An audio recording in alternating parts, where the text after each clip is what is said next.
I'm Chris Soder with Junkyard Dog Extrication Training, and this is a Tesla submerged in salt water inside of a garage catching on fire. This is going to be a problem in the next couple days to weeks following Hurricane Milton making landfall on the Gulf Coast of Florida, and then as it moves through the state of Florida. Florida has over 250,000 registered electric vehicles, so the potential for electric vehicle fires after the water recedes is going to be significant, and we need to talk about this. So let's start with the fact that you cannot extinguish a battery-involved fire.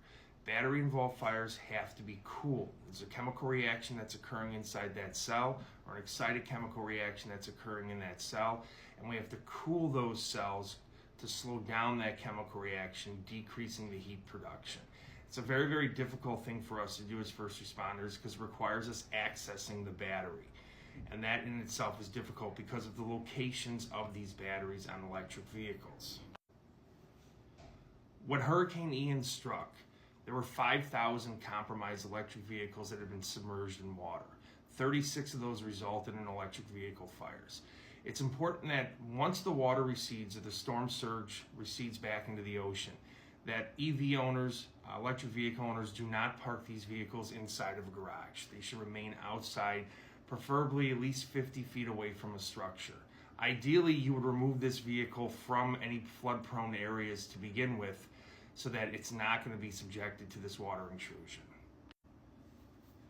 So we talked about the need to cool these batteries, and that requires us to access them. Oftentimes that involves having to tilt the actual vehicle to be able to expose the battery pack. In standing floodwaters, especially with the storm surge that they're predicting in parts of Florida, that's not going to be possible.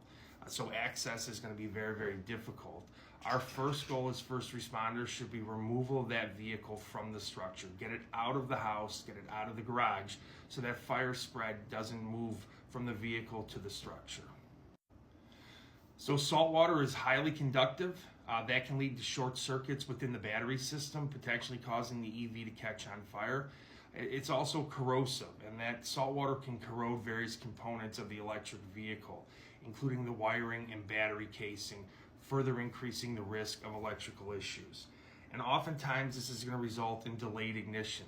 We may not have fire or heat production that occurs immediately, but something that occurs multiple days later. Again, if you own an electric vehicle, you should be removing it from these flood-prone areas. Get it out of that area so that first responders aren't stuck dealing with it. These fires are very, very difficult to deal with, very, very difficult to extinguish, requiring a lot of water. You're putting first responders at risk by leaving these vehicles in these flood-prone areas. You're also putting your neighbors' houses and your house at risk for fire extension. If you're a first responder, you can get a hold of us on our website, and we will send you a quick response guide. And that quick response guide is going to list out step by step what needs to be done in the event of an electric vehicle fire. And you throw it up front and use it as a guide. Our website is junkyarddogextrication.com. Check it out. You can get a hold of us there, and I will send out that quick response guide to anybody who reaches out to us. Also, check out our website for any training on electric vehicles. Our class has been taught all over the country. And our newest class, Electric Vehicle Fires and Parking Structure, we featured at FDIC in April of this year. Stay safe, and most importantly for the first responders, I think our main focus should be removing the vehicle from the structure and then simply allowing it to burn itself out once it's outside, at least 50 feet away from the structure. There's going to be so much damage and so much water that trying to actually cool these battery cells is going to be impossible.